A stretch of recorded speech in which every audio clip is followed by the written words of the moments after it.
चलिए आज समझते हैं आर्टिफिशियल इंटेलिजेंस यानी एआई को। बिल्कुल, एआई हमारी रोज की टेक्नोलॉजी का एक अहम हिस्सा बन चुका है। जब फोन बस चेहरा देखकर खुल जाता है, वो एआई पावर्ड कंप्यूटर विजन है।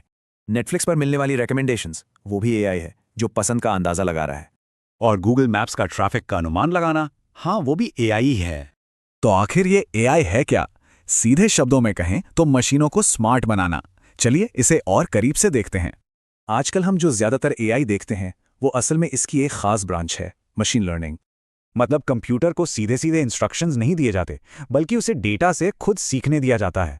ये 2 स्टेप्स में होता है। पहले ट्रेनिंग, जहां ये पुरानी डेटा से सीखता है, फिर इन्फेरेंस, जहां ये नए डेटा पर भविष्यवाणी करता है। इसे ऐसे समझिए जैसे कोई बैंक लोन देता है। मॉडल हजारों पुराने लोन एप्लीकेशंस पर ट्रेन होता है और फिर किसी नई एप्लीकेशन पर वो भविष्यवाणी करता है।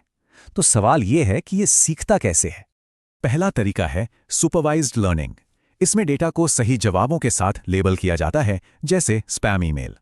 दूसरा है अनसुपरवाइज्ड लर्निंग। यहां कोई लेबल नहीं होता, एआई खुद ही पैटर्न ढूंढकर ग्रुप्स बनाता है। और तीसरा है रीइंफोर्समेंट लर्निंग। ये कुछ एक पेट को ट्रेन करने जैसा है। सही काम पर इनाम, गलत पर सजा।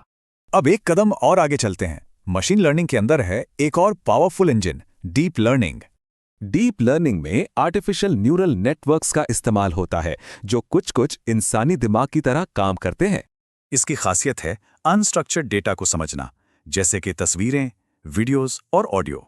ये अलग अलग इनपुट्स को उनके महत्व के हिसाब से वेट देकर काम करता है, जैसे फाइनल ग्रेड के लिए एग्जाम्स के मार्क्स। और यहीं से एंट्री होती है जेनरेटिव एआई की, जो डीप लर्निंग का ही कमाल है।